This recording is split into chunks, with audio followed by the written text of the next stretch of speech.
Hello and welcome to Journal. I'm Steve Kendall. Bowling Green State University's In the Round series talks about Native American creatives in an effort to make them more visible and remind people of our Native American heritage.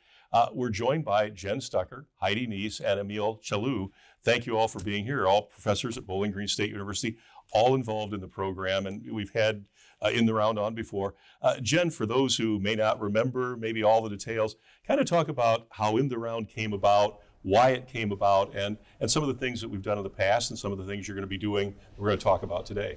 Absolutely. So I worked on a committee with Heidi as chair on a land acknowledgement statement for the university. This was about in 2021. After that statement was, went through all the channels of the university for approval and usage. We really talked about how do we put these words into action. It's one thing to acknowledge the land, but how can we do more? And so we started the In the Round series in 2022. Right. We started with 6 speakers in the calendar year of 2022, representing the aspects of the arts here at BGSU. So creative writing, music, theater, film, art, and design. And so we had speakers from each of those areas. Since halfway through the year, we realized, wow, that's just a lot. It's a lot, but there was such a big list. Yeah. Working with our colleagues and getting informed by who would be good people to bring in. Yeah. We had a huge list, and we were like, we should do more of this. So the series has continued ever since. We've had 13 different speakers. Part of that's included book distributions in partnership with WBGU-PBS. It's included all kinds of community events where we've been out having library talks. So sometimes our speakers come here and then they'll also speak at the library, especially if there's books involved in that. And then this year we're just excited about our latest speaker, Dr. Robin Walkimmer. Yeah. Now, you mentioned the fact in your initial part of that the university looked at the land here because obviously all of Ohio was Native American land at one time or another, and gradually things changed. But specifically where the university sits, obviously, has that cultural history as well, and that's an effort to tie that into the university in the year 2026 or 2022, whatever. Say, we're reminded of the fact that yes, we weren't the first people that were here, and they had culture, they had their own arts, they had their own history, that kind of thing as well, and then to bring people in like this. I know last time when you guys were on, we had a gentleman who was working with the Ohio Department of Natural Resources, so as they did parks and land restoration, things like that, incorporating that into that as well to remember that, there's Native American heritage here too that dealt with the land before we got here to change it into a national state park or whatever. Can I add to that? Absolutely.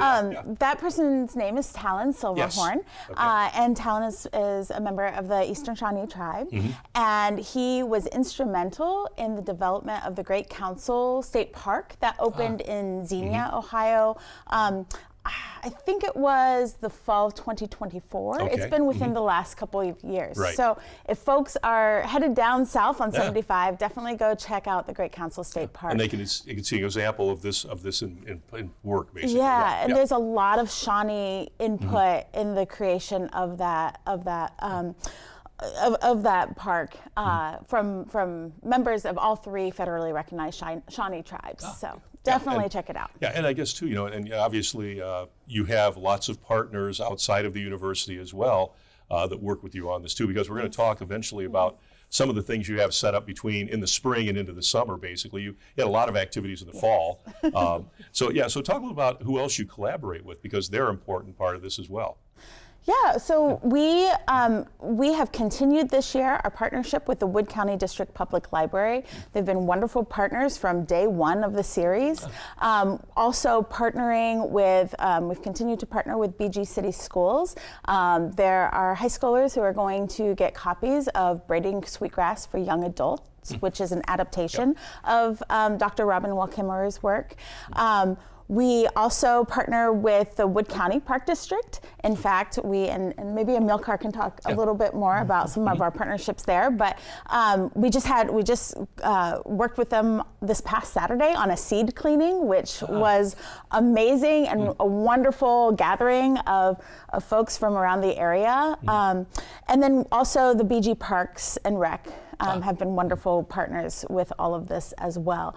There are other organizations that have opened up space. The Wood County Committee on Aging opened up the Senior Center so we could have one of our community reads there.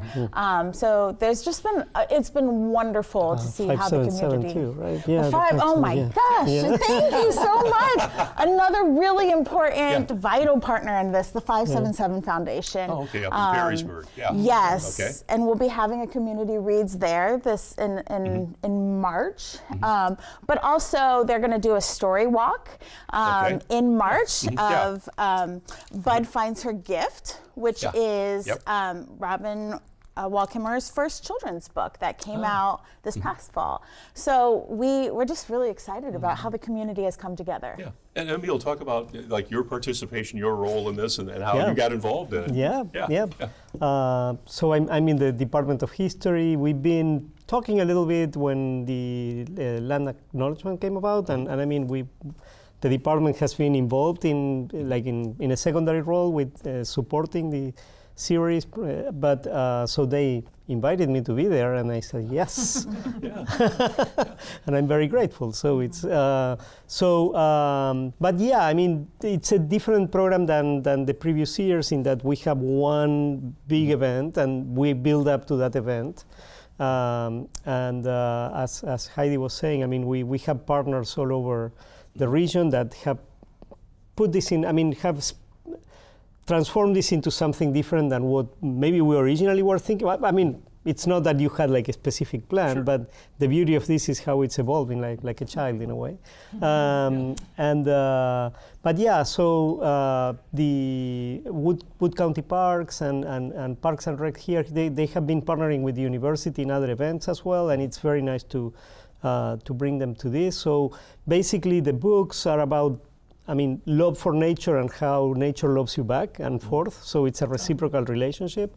And county parks, city parks, the stewardship, the care they have for the land is truly like expresses that reciprocal feeling, right? But also how the community loves the parks, how the community loves these events. And that's what we have been seeing as well. It's like every time we have an event, it's like a different people that are coming in, and they are like word of mouth, and so it's beautiful, I think, to bring this entirely to the community so that we can see this in action, right? Yeah. Well, we come back, we can talk more about that, because obviously, as you go through these past several years, as you said, Emil, things evolve. You say, oh, well, this is something we hadn't thought about. Let's incorporate that. That brings in a different group of people, brings in other people that have expertise in these areas, whether it's arts, culture, whatever it is, land usage, botanical work, that kind of thing. So it's it covers so many different pieces when it comes together. We'll be back in just a moment with Emil Challu, Heidi Nees, and Jenn Stucker here on the Journal. We're talking about Bowling Green State University's In the Round presentation and program. Back in just a moment. You're with us on the Journal. Our guests are Amilcar Challu, Heidi Nees, and Jenn Stucker. Thank you all for being here from In the Round. Amilcar, obviously we've talked about the fact that we're looking at all the Native American, indigenous people that were here in Ohio as part of this. But this year, one of the things that you've brought in especially are the connections you had with the Wyandot Nation, which is a very important part of the Native Americans that were here. So talk a little about that and how that evolved. Yeah. It actually started with the book, because Kimmerer, the beauty of the book is how it brings storytelling, and how storytelling is not just like cute, right? It's not that we are around the table listening. Well, it is, but also develops a connection with the place and reinforces the connection with the place. And so storytelling is part of loving the place, others, and so we talk about storytelling, right? But the idea is taking a step back and saying, well, what if one of these community gatherings is storytelling itself, right? Now, the issue is, we could tell stories, anyone can tell stories that others made, but it doesn't really have the strength, and the Wyandot were the last removed indigenous group from Ohio, so it was pretty significant to have their input on this, right? And so we contacted them. We had like a nice Zoom talk, and basically we want to tell our stories, right? and yes, right? And so it's been like a beautiful coordination so far. Well, let's hope it's February 21st. 2 p.m. Hopefully the polar vortex will give us like a warm spell there, like a little bit. It's going to be in the Nature Garden. It's in the Nature Center in Winter Garden Preserve, which is like an intimate like setting. I mean, probably we can accommodate 30, 50 people, and but it's by the woods. And the interesting thing is that the Wyandotte, have like a very strong storytelling tradition, like all other groups as well, but they are pretty distinct. They are very funny, the stories, one, and they are all about animals and vegetation that we can recognize. So there's hickory bark, there's oak, there's maple, like horror stories of maple groves. Horror stories of maple groves? I hope they tell that one. That's a great one. Okay. And actually, this area that we are in, we by the Portage River, we have maple groves. So actually, not the Wyandotte, but the Ottawa have a what they call a winter camp, right? And so where they did a lot of maple tapping, and also around the area of the Wood County Historical Center, right? So those were all surrounded by, those creeks were surrounded by maples, and Ottawa, Wyandotte came to do maple tapping there, right? Anyway, so they are, so they are driving from Oklahoma to tell their stories, basically. Because that's where, as the country moved Native Americans to the west, that's where they eventually ended up. Well, now, these stories are only told in the winter also. So oh, really? Yes. Okay, so now why is that? Just because you couldn't, there wasn't anything else to do, right? No. Part of it is related to that, That's right. Everybody got in one place to stay warm. No. Yeah. Now, so when you talk about their storytelling, is this all oral? Is it any of it committed in any kind of symbols or writing or anything like that? That's always the contradictory legacy of I would say colonialism in many ways, right? So yes, it's oral tradition. And it's always changing. So one thing that you notice in the collections we have now written down is that you have lots of elements from European folkloric traditions as well. So it's mixing them back and forth, but it's still a very unique combination, right? But that's one. They were written down in the late 19th century, early 20th century by ethnographers that went to Oklahoma, some to Kansas, and took testimonies. Actually, Chris Hauck, one of the storytellers who is coming, told us about the story of the most significant of these ethnographers who went to where he was sitting. Actually, he was sitting right off this window. And had people tell the stories, and there was also like a monetary compensation attached to it. So that's why I say it's a very contradictory legacy, right? Because on the one hand, this is an act of power. I'm taking the stories. Yes. On the other hand, for Wyandotte and many other indigenous groups as well, these are practically the only testimonies that have remained in writing from the late 19th century. So that's part of the contradiction, I think, or the, you could say the conflict, but also the beauty of people evolving and changing as well, right? That we grapple with our past. One question too, as these people are recording this, how much gets lost in their interpretation of what they're being told, or how they interpret how it should be written? That's why we want to have them here to tell the story. So you get firsthand as you can get, versus filtered through through European culture, saying, oh, well, this is what they kind of meant, or this is how we want to position it, versus what they're telling me sometimes. Even for me, when I read them, they remind me a lot of cartoons. right? It's like I feel like this is like Tom and Jerry kind of rivalry between different animals, and but that's my own filter, right? Because I've been raised on cartoons, right? And, so it's so that's why I think it's going to be particularly beautiful to hear, as someone from that culture, being with it as unfiltered as it can be. Now, you mentioned the fact too that the Wyandotte. I don't know what the maple groves are like in Oklahoma, but I'm guessing they're not. Maple's not a big, hardwood's not a big thing in Oklahoma. No. So that had to change their culture dramatically, which we know that it did for all of the Native Americans that were moved either from Florida to wherever, and the Trail of Tears and all of that. So I don't know, with their background, how did that change their culture? Because obviously this is wooded swampland, totally different land out there. It's the plains. It's drier. It's whatever. How were they able to adapt to that? They just did what they did. I know they did what they did. No, that's a great point. And it's been over 150 years of learning how to deal with a different environment in a way. Sure. A lot of the lessons change. I mean, but I mean, I think that when you listen to how storytellers and tradition bearers talk about the indigenous culture and how it has evolved, changed, the key term that they use is survivance. And it's this idea of keeping the cultural core adapting, right?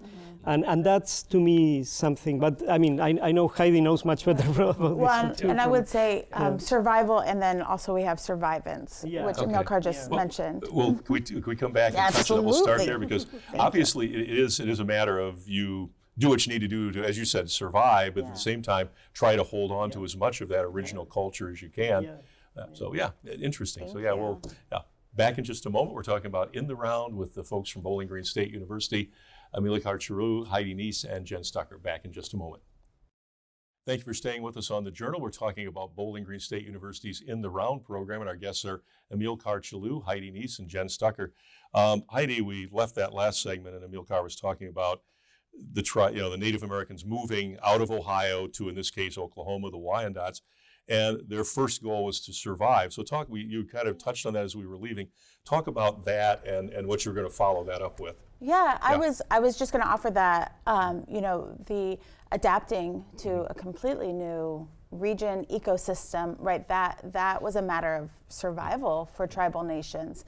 And Amilcar mentioned survivance, which is a term that is often discussed.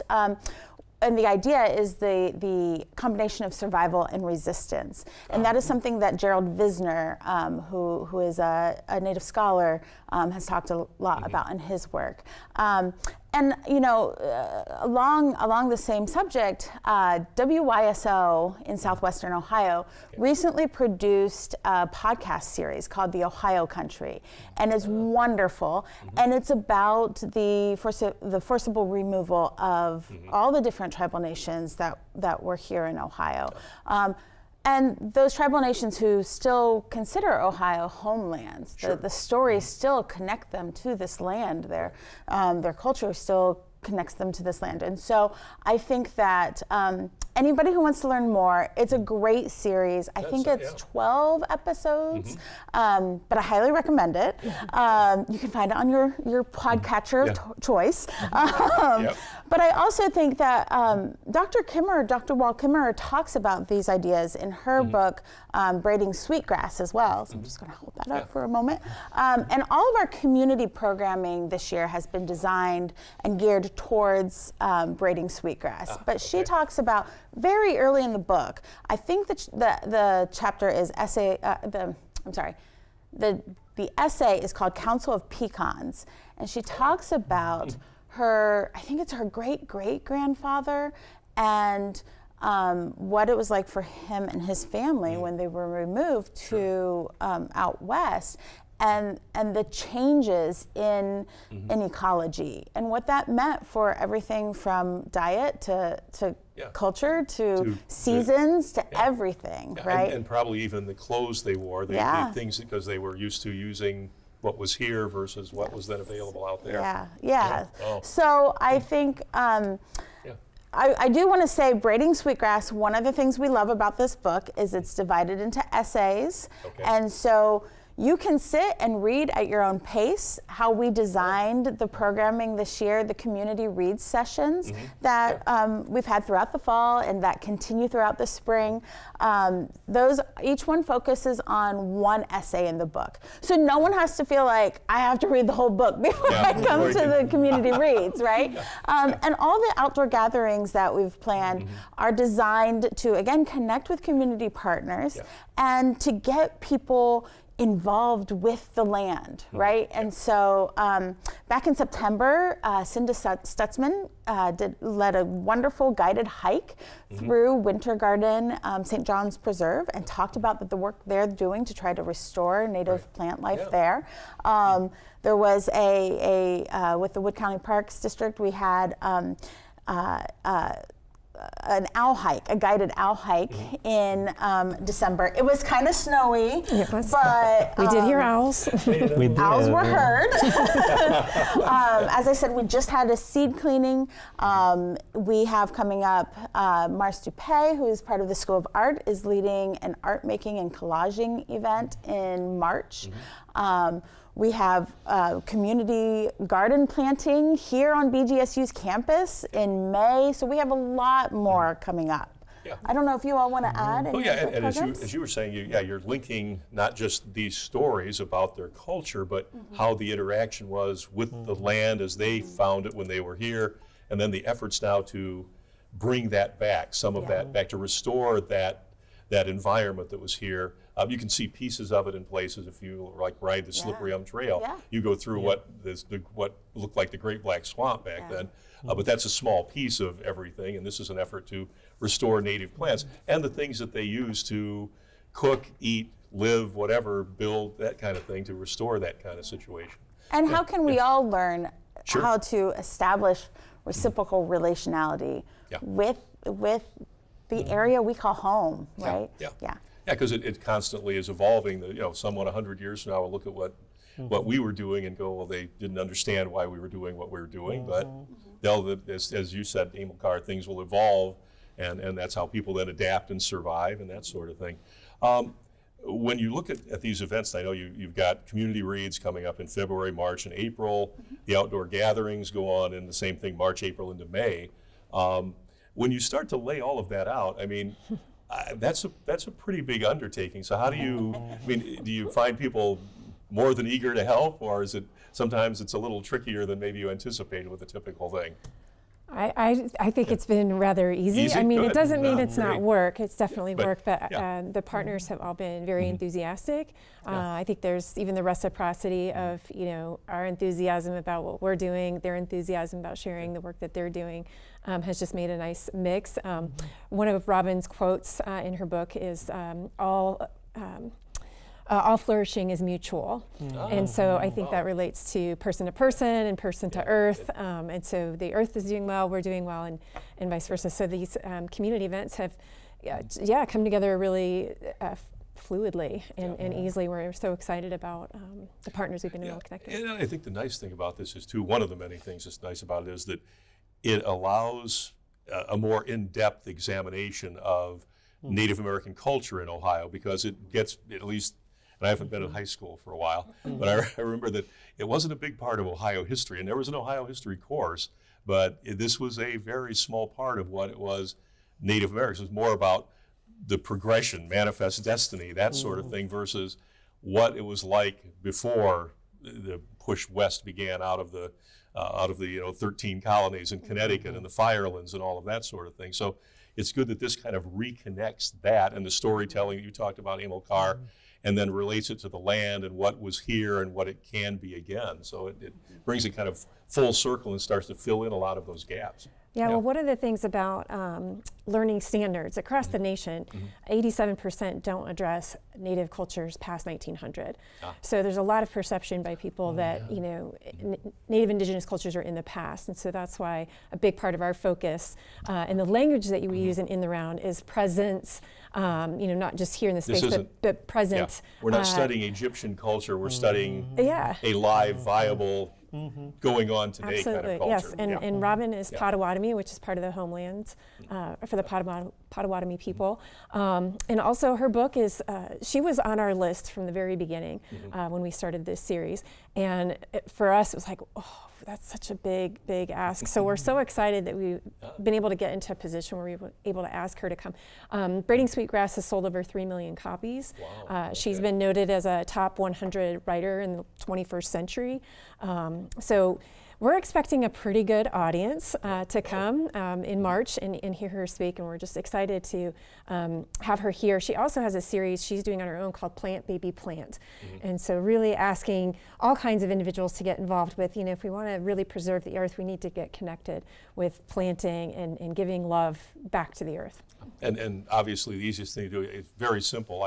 You can Google BGSU in the round and it lays all out. And that first event, her event is on the 27th of March at 5:30. That's the big premiere piece or the big keynote part of it. So it's, and then it scrolls from there. And the second big talk also at the Veterans Memorial Building through the Wood County District Public Library. So two opportunities, and that'll be ours is at 5:30 Friday evening. There's 10 a.m. Saturday morning. Okay, great. Well, thank you so much, guys. Appreciate you coming on because we always learn. We learn obviously about all of this, but we always get deeper into something that talks more about Ohio and the culture. So it's always a great thing. Appreciate you being here, and thanks for doing this. It's a good thing. It's a really good thing. You can check us out at WBGU.org. You can watch us every Thursday at 8 o'clock on WBGU PBS. We'll see you again next time. Good night and good luck.